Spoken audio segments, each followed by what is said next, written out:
좋아요, 구독. 오늘의 주제입니다. FOMC가 결과가 나왔습니다. 결과는 매파적 동결이었습니다. 그렇다면 고금리가 장기화될 가능성이 높아진 것 같은데 자세한 내용을 짚어보도록 하겠습니다. FOMC에서는 일단 매파적 동결을 시사를 했습니다. 지금 파월의 발언을 살펴보면요. 적절하다고 판단할 경우에는 금리를 추가로 올릴 준비가 되어 있다. 인플레이션이 하락해서 정책 목표 수준이 안정화 확신이 들 때까지 긴축적인 통화 정책을 유지하겠다라고 했는데 이 파월의 발언 어떻게 보셨을까요? 네, 사실 새로운 발언은 아니었습니다.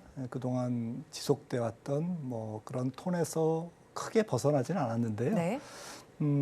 경기를 아직까지는 연준이 좋게 보고 있기 때문에 또 실제 경기가 굉장히 노동시장도 굉장히 튼튼하다라는 표현을 썼습니다. 네. 그래서 새롭게 변경된 성명서 문구에 보면 노동시장이 견고하다라는 네. 표현을 썼거든요.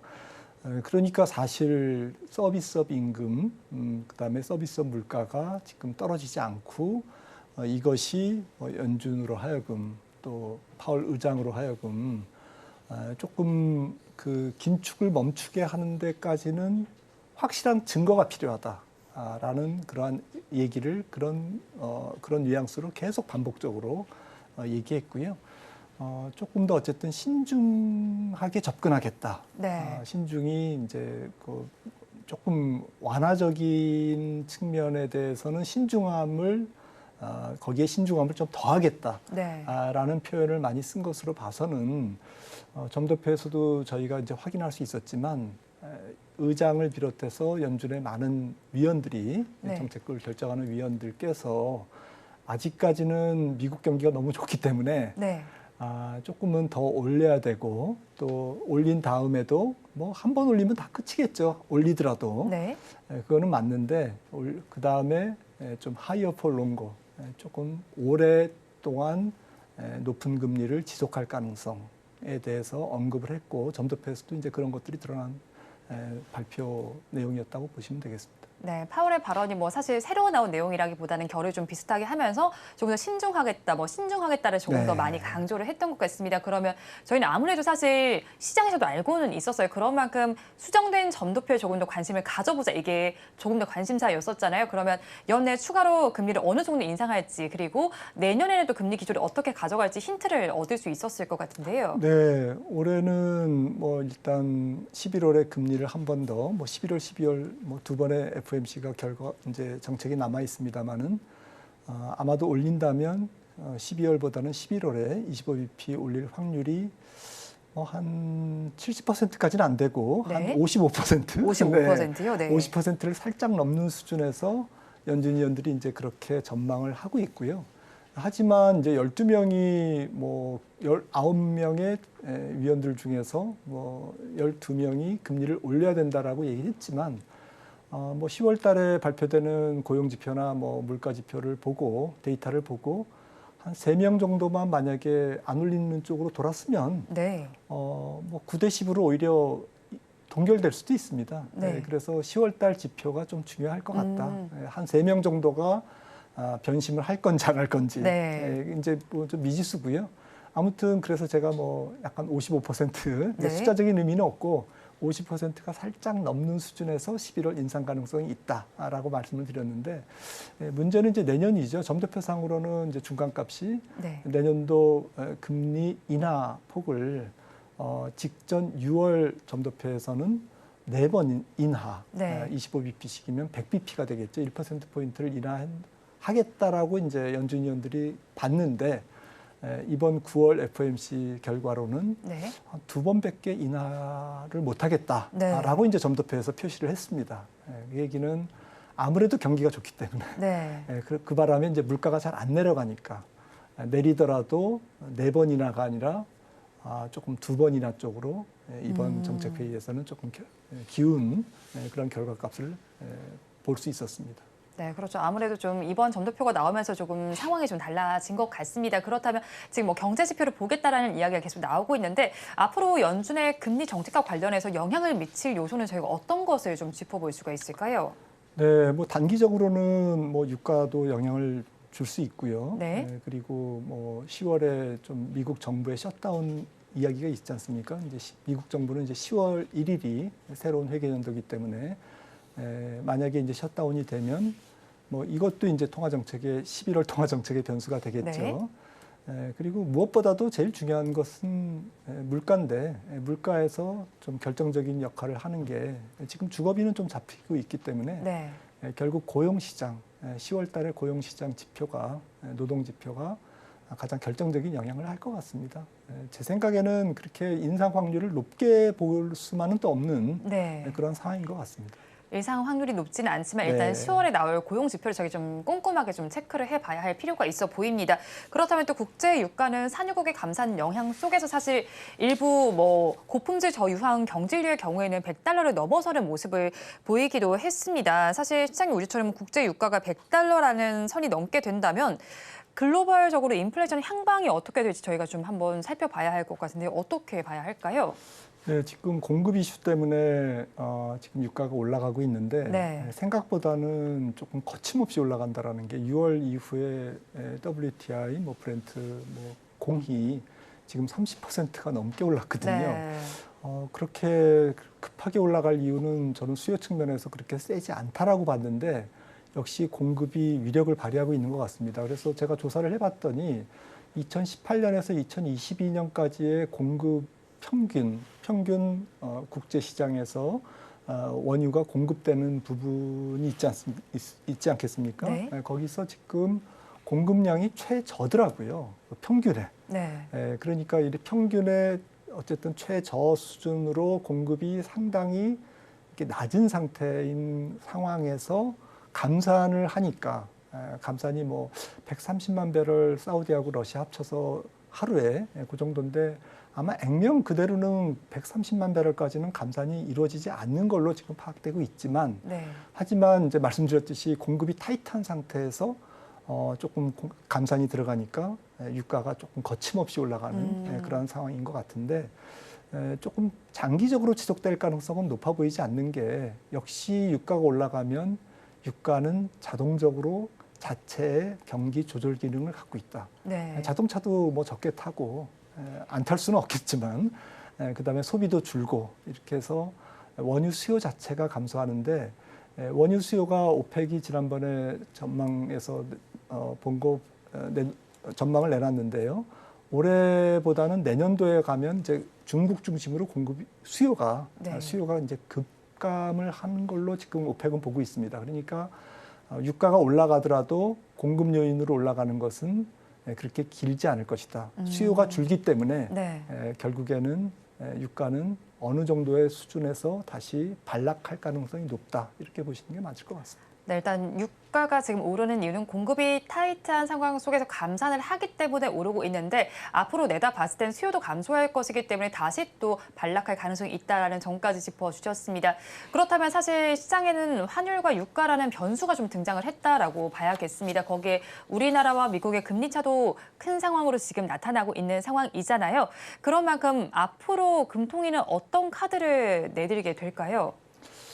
금통위 입장에서는 정말 좀 머리가 복잡하겠죠. 네. 금리 차도 있고 또 최근에 엔화 약세 또 위안화 약세와 이제 보조를 맞추면서 원 달러도 조금 약세 기조를 호시탐탐 보이고 있거든요.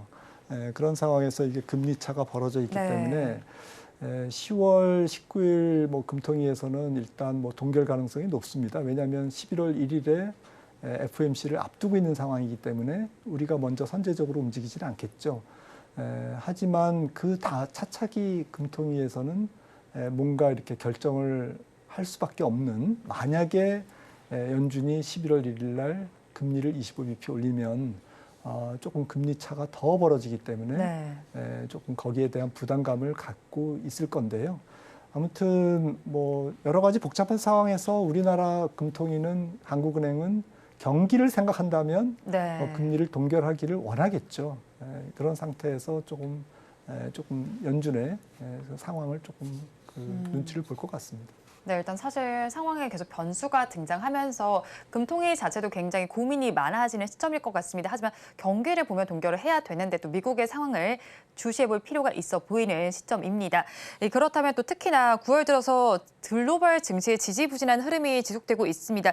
여기에 또 FOMC에 따라서 위험 회비 심리가 더욱더 뚜렷해진 모습인데 그러면 또 우리 증시의 경우에는 긴 연휴를 앞두고 있잖아요. 이 징크스에 어떤 걸 좀 염두에 둬야 할 것 같은데 어떻게 보시나요? 네, 원래 글로벌리 9월 장세가 조금 안 좋은 그런 달이라고 네. 하고요.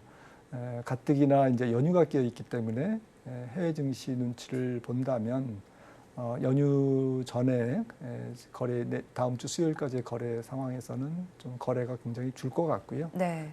그러면서 조금 좀 그 긴 연휴를 조금 유동성을 확보하면서 넘어가려고 하는 차익 실현 욕구라든지 혹은 위험 관리 욕구 이런 것들이 표출되면서 미국 증시가 만약에 약하게 진행된다면 미국 증시보다는 조금 더 과민한 반응을 보일 가능성이 있기 때문에 조금 주식을 그렇게 무리하게 그동안 투자 안 하셨던 분들 입장에서는 조금 종목별로 조금 뭐 추석 전에 조금 저점 매수 아주 길게 뭐 이렇게 큰 매수 관점이라기보다는 네.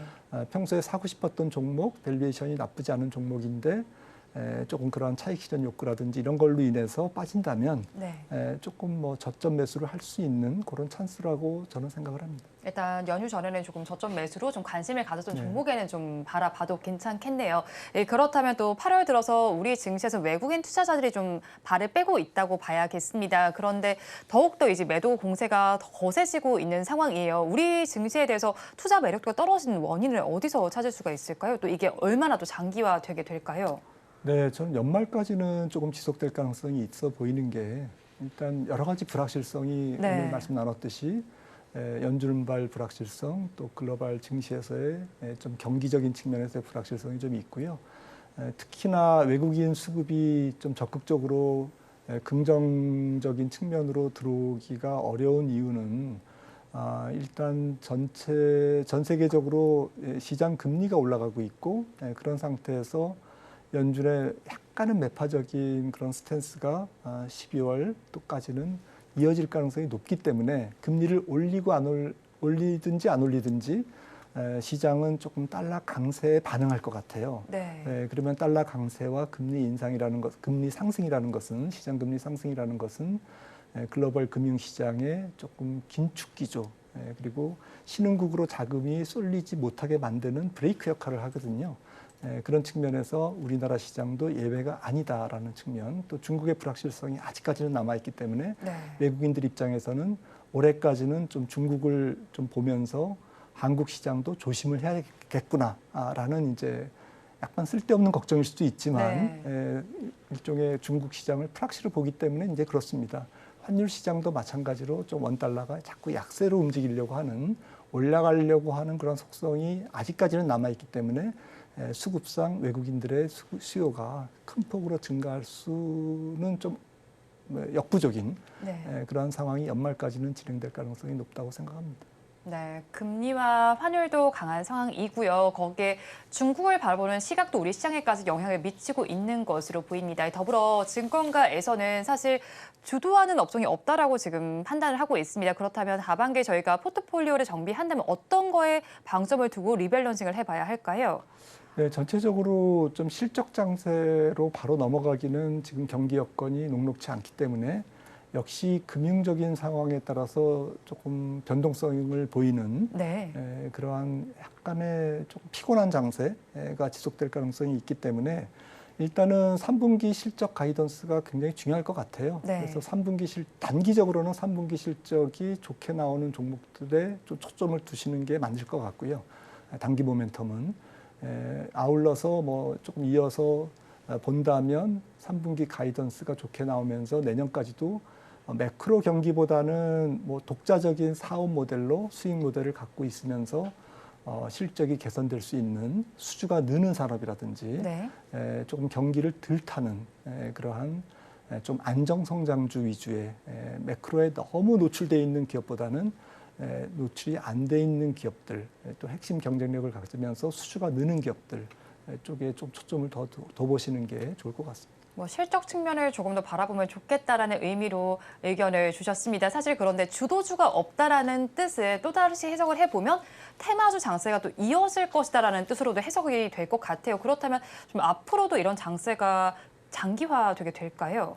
네, 저는 좀 장이 좀 불확실할 때는 좀 성장주의 범위가 좁혀지고 네. 좀 까다로워지고 조금 시장이 뭐 매크로 여건이라든지 이런 게 풀리면 조금 더 광범위하고 조금 대담한 그런 성장주 장세가 나오고 어쨌거나 뭐 약간 성장주 계열 조금 장이 안 좋으면 조금 안정 성장주 네. 조금 그 사업 모델이 좀 확실한 필수 소비재형의 이제 안정 성장주로 가고 좀 시장 여건이 좋으면 또 조금 더 과감한 성장주로 움직이고 이렇게 해서 성장성이라는 테마에서 너무 벗어나서 매매를 하는 것은 좀 부담스럽다. 네. 그래서 일단 4분기까지는 AI, 엔터, 뭐 신재생, 방산 이런 쪽에 성장주 쪽에 좀 포커스를 두시는 게 좋지 않을까 생각을 합니다.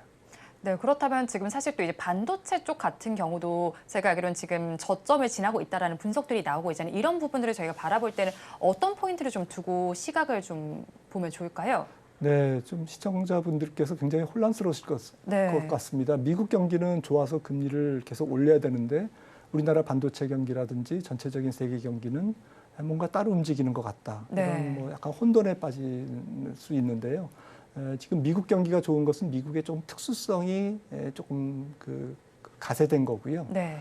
전 세계 경기가 조금 안 좋은 것은 또 다른 트랙으로 움직이는 그러한 약간 이원론적인 상황이 지속되기 때문에 헷갈리는 것이 맞다라고 생각을 하고요. 네. 거기서 이제 반도체가 끼어 있죠. 세계 경기가 조금 굵직하게 돌아서야만 네. 반도체도 조금 저점을 빨리 찍고 네. 올라가는데 지금 그게 뭐 상반기에 올 것이다라고 이제 봤던 네. 저점이 조금 더 지연되고 있잖아요. 네, 그렇죠. 그래서 조금 하반기에 지금 얼마 남지 않았지만 네. 연말까지 조금 이렇게 뚜렷한 반도체 저점을 확인하기는 좀 역부족일 것 같습니다. 더 내려가지 않는 선에서 조금 돌아서는 그런 변곡점을 만드는데 안간힘을 쓰는 그런 구간이라고 보시는 게 좋을 것 같습니다. 네.